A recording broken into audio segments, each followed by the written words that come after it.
Hello everyone! Today we will continue the story of the Monkey King, Journey to the West 3. After the great battle between Rulai and Shazin, Rulai gave his prayer beads to Monk Tang so that they could stay connected, and then they separated because he had run out of energy, which made him have to return to his original body. They continued the journey to the west. While walking, Monk discussing his students who used to escort him to the west to Beilang. Unfortunately, after the journey was over, they separated and were no longer in touch with each other. Monk also said that soon they would pass through the territory of the Pig Clan, which is the hometown of Zhu Bajie. He hopes to meet his old student and then invite him to join the journey this time. Meanwhile, the king of the Ashura clan, Lu Ho, held a meeting with the other Ashura kings. They talked about the journey of Monk Tang, who would soon pass through the He territory, as well as the gods who were chasing the purgatory.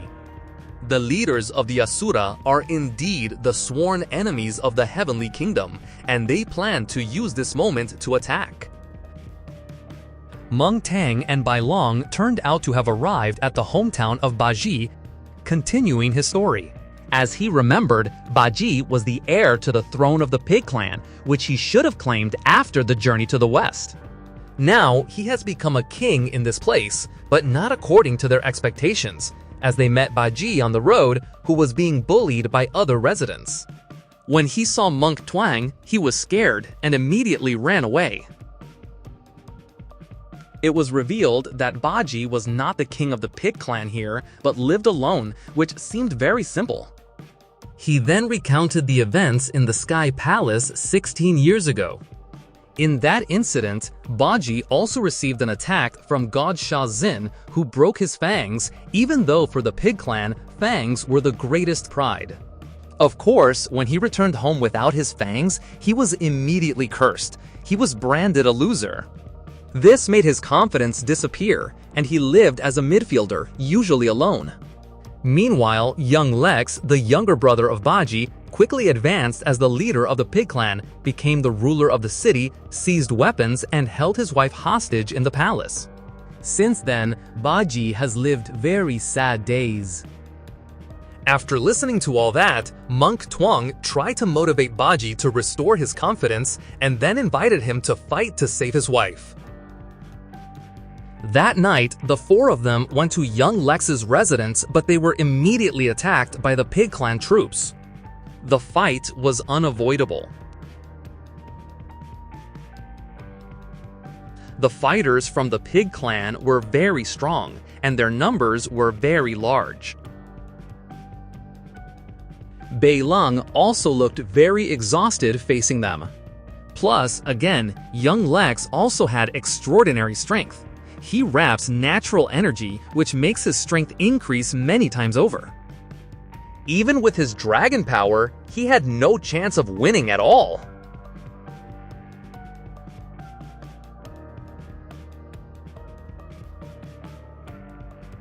Watching this, Bajie also began to speak up. It turns out that secretly, he had deliberately trapped Monk and the others to come to this place.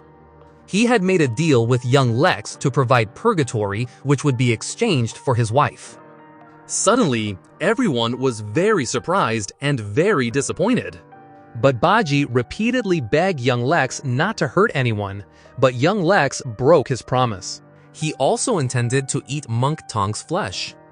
Without paying attention to his brother's words, young Lex advanced to kill him with all his might. Fortunately, Monk Tong was able to withstand the attack. Then, Monk scolded Bajie, who had really lost his confidence just because he lost his fangs.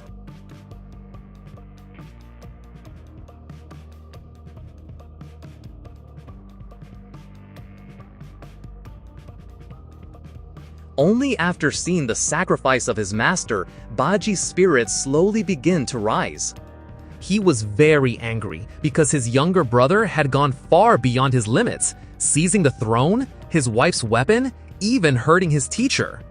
Bajie, who initially only surrendered, finally had the courage to take his weapon back.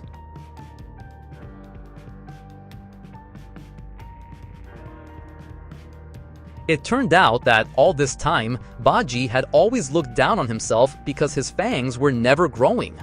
He now realizes that his self-doubt is what is preventing his fangs from growing back.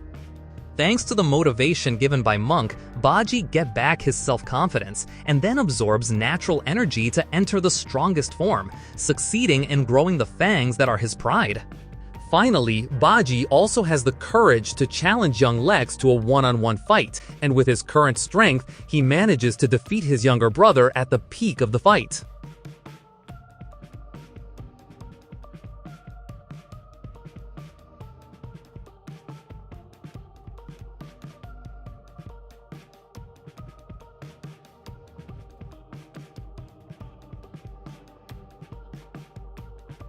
Actually, Bajie intends to kill young Lex, but suddenly his wife comes, which makes Bajie very happy, and he cannot resist hugging her to relieve his longing for years.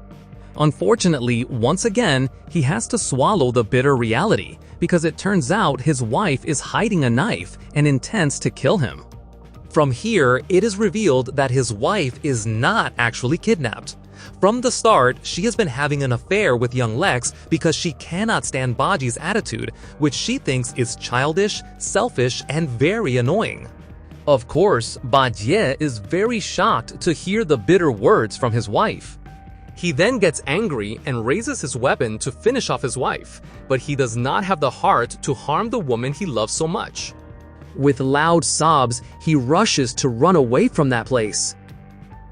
The next day, Pakai confides in Meng Tong about his hard heart. He feels that he is a person who is really stupid. Of course, Monk still tries to encourage him by saying that everyone must have been stupid at some point in their life. Our job is only to take the wisdom and continue to learn to be a better person.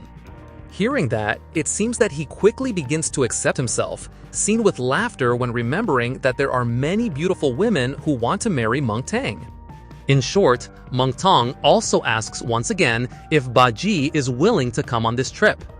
Bajie agrees, but asks him to wait a moment because there is business that he still hasn't finished.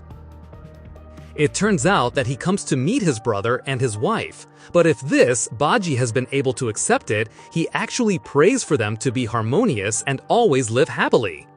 But before leaving, Pakai asks to be allowed to hug his wife for the last time.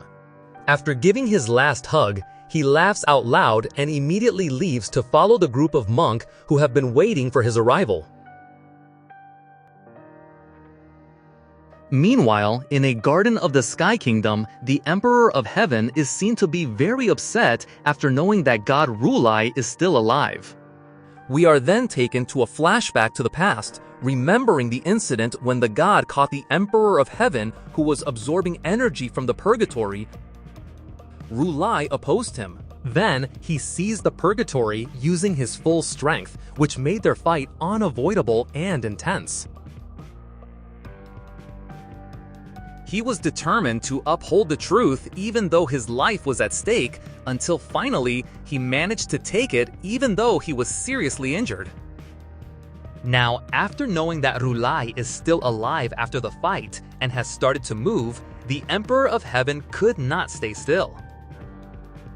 At night, the group of Monk Tang decided to rest. In his spare time, Monk ordered Beilang to catch the spirit of the bird that he released. It was seen that Beilang, who had tried hard to move quickly, had a very hard time catching it because this was not a speed exercise, but rather training for peace of mind. With a calm mind, the bird would not feel threatened and it would easily enter his grasp. Not long after that, Ao Zhu became so curious about the power of Beilang's dragon spirit that he made him ask where he got the power. Beilang then said that he got it from a dragon named Yu Shou, who was the son of one of the dragon kings. Hearing that answer made his expression automatically change, as if he had a relationship with Yu Shou, but he was reluctant to tell Beilang. In another place, a god named Guan Yin Yang was a general from the East Gate, as well as a teacher of the Jin Gongs, talking to a masked man who seemed familiar. Sure enough, he was one of Monk's disciples named Shao Ujing. It was told that during an incident in the Sky Palace, the god Shazin attacked him and erased his memory. This made Wu Jing no longer remember his identity, which led to him becoming a disciple based on the orders of the god of sanctions. Then, East General ordered Wu Jing to help him to retrieve the purgatory. Back to where Monk continued his journey under the scorching heat of the desert, they ran out of drinking water. They decided to follow Ao Zui, who had very sharp senses to detect water sources. But suddenly, strange things started to happen. It turned out that Wu Jing was already there with an illusion technique to trap them. In short, Monk and the others realized that they had entered an illusion, and they agreed to split up to find the user of the illusion technique. However, this illusion seemed very strong. After walking for a long time, they did not find it at all. Meanwhile, it turned out that this illusion could influence a person's mind to awaken his evil nature. This caused Ao Zui and Bajie to curse at each other and ended in a fight. Similarly, Monk, who was also consumed by the illusion, tried to take the form of Beilong to hand over purgatory to him.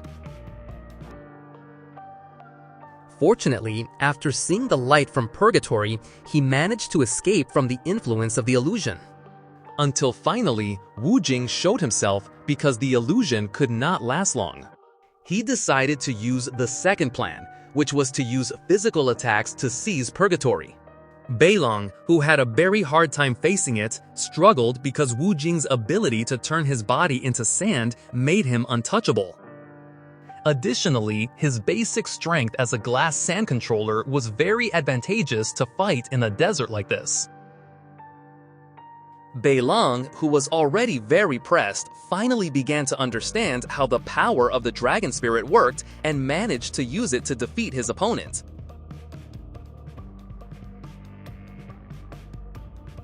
His physical body was destroyed, leaving only the top.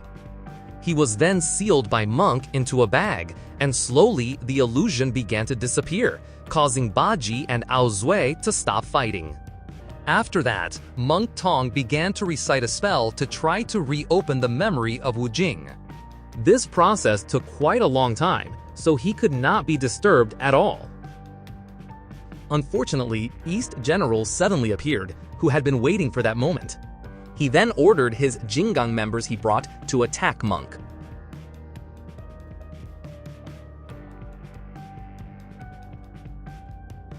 Beyond his expectations, the abilities of Monk Tong's students had increased quite drastically. They seemed to easily defeat the members of the Jinggangs.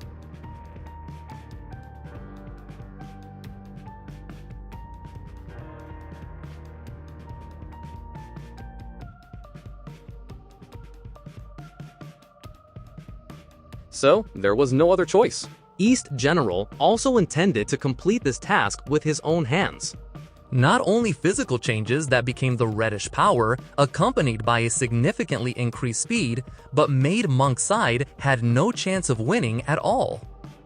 As well as Ao Zui, with his strongest attack, he could not break through the defense of the god.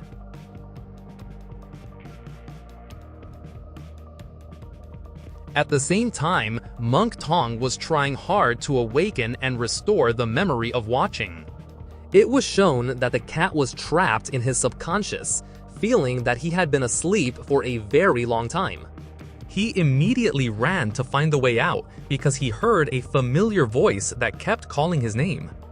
Unfortunately, Monk had run out of time because the Eastern General quickly moved towards him and released a very strong attack. As a result, the process failed, and Wu Jing was free again. Whether from the Eastern General intended to complete his task, Wu Jing immediately attacked Monk by stabbing a sword right into his chest. But it turns out we were surprised by Monk, who was still healthy, because what the Eastern General had just seen was merely an illusion. It was revealed that Monk turned out to be able to complete his task earlier, so that Wu Xing, who had regained his memory, sided with him. The fight happened again as Wu Jing faced the Eastern general. Even though he was connected to a sandy place, it seems that the Eastern general was still unable to defeat. Even Wu Jing with the strongest delusion can be easily broken by the Eastern general with the power of his eyes. He also managed to see the real body of Wu Jing, allowing him to launch an effective attack easily. However, Wu Jing, who still did not give up, once again took out his sand samurai technique, and even that was still not enough to injure the Eastern general in the slightest. The fire element technique launched by the god was easily able to destroy the Wu Jing's sand monster. But it turns out that perhaps they had realized the difference in their strength from the start and had no intention of winning at all. On the other hand, it was also seen that Bajie and Bai Lung were holding the Jinggangs, who were already helpless. Their goal was only to buy time and divert attention from the Eastern general. Now Monk and his students would release the Jinggang members only if he was allowed to continue his journey. The Eastern general also agreed to the offer because it turned out he really loved his students. Not only that, he also offered Wu Jing to become his student again, but Wu Jing refused because he preferred to travel with Monk Tang to the west.